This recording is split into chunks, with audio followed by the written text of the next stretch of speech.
So I've debated how much to share in this video, and I'm still unsure on exactly how much I'll share about our journey. But I did want to share because I think it's important to share and show people that the way that we're taught we should be living isn't the only way.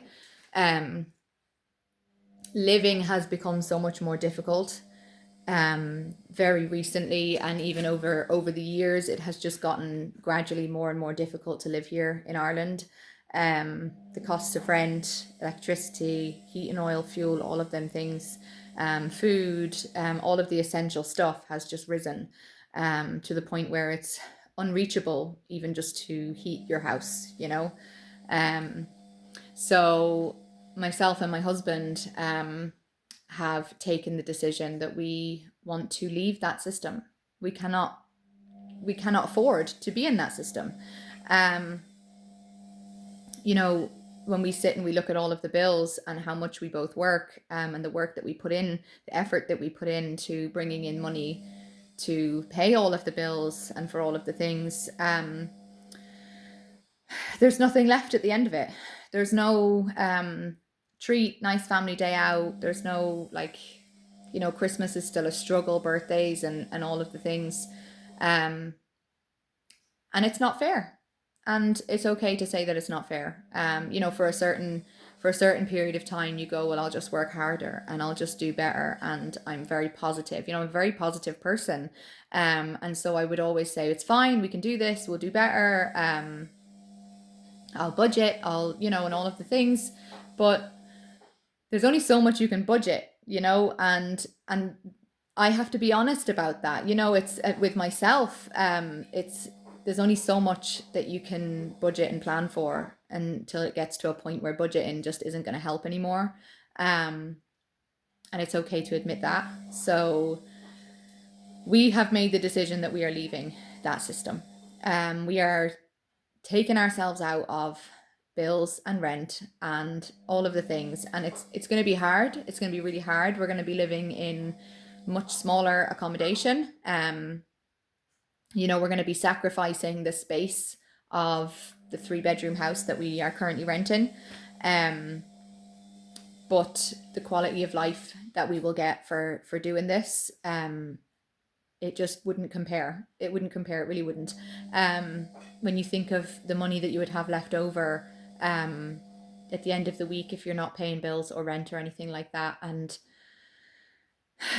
the things that you could do with that, the nice family days out that you could do, the healthy food that you could buy, because you can't buy healthy food unless you have the money for it, because it's way more expensive than the crappy food.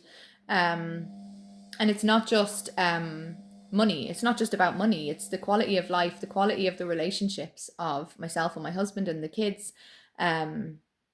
We've been practice living in our small accommodation for nearly 2 weeks, and I've absolutely loved it. The kids love it, and it's the quality time that we've had doesn't compare to any of the days that we have spent in this house. It really doesn't. And that's sad when I think about it, but like, when you live in a house, it's too easy to go in a different room. Yeah, I thought that it was going to be really difficult having all of us on top of each other, and maybe it will be. There will be days when it's going to be difficult, and it's raining all day and we're all stuck in on top of each other, and everybody's annoyed and whatever. But at least we might have a rainy day fund that we could go out and do something when we're all feeling like that. Yeah. I just wanted to come on and talk about that. Like, we've decided, we've made the decision, and within the next couple of months, we will be living full time in our smaller accommodation. We'll be off grid.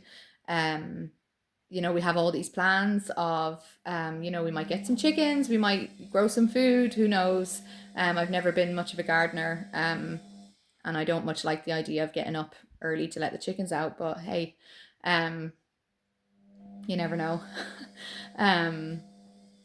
Yeah. And anyway, another thing that I realized in having this decision made, and like, this is concrete, this is happening.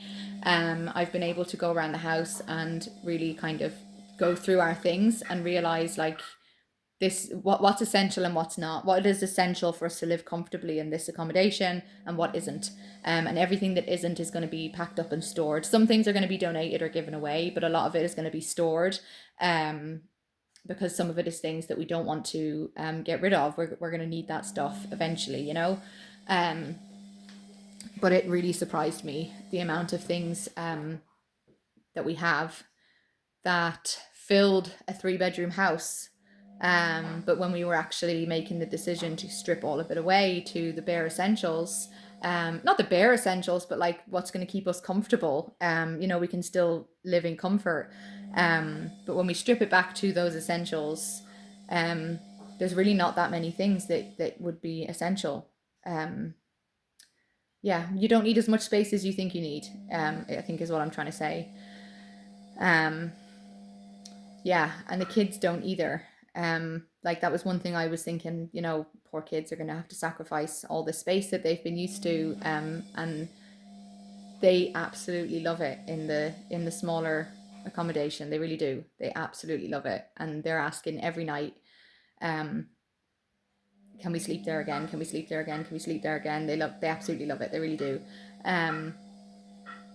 Yeah, so I will share parts of our journey. Like I said, I'm not sure exactly how much I want to share, but I do want to share because I think it might be helpful for other people. You know, I've seen people online doing this, and that's what gave me the motivation to say, yeah, we can do this.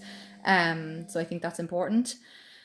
So I will share what I can share, but I just wanted to, you know, come on and say like we can't be the only people in Ireland. I know we're not the only people in Ireland who are sick of this system that we're living in. And I'm sure that there are many of you that have thought, you know what, I could just leave this system. I could just go off and live on my own and grow some vegetables and get some chickens. And I just wanted to say that you're not the only one. Like, we're doing it too. This isn't something that we ever like thought, oh, this is our dream that we want to do this. You know, you see people online who do this. They'll come to Ireland and they want to have a homestead and all of the things, which is amazing. But that's never was something that we would have dreamed of. If the banks had given us a mortgage, we would have taken the mortgage. We would have. I like walk into a house and it's lovely and, you know, space and all of that. That's just what you do, isn't it? It's you get married, you have kids, you get a house, and we would have done that. So this isn't something that we set out to do. It's almost something that we felt like we had no other option but to do this, which is sad.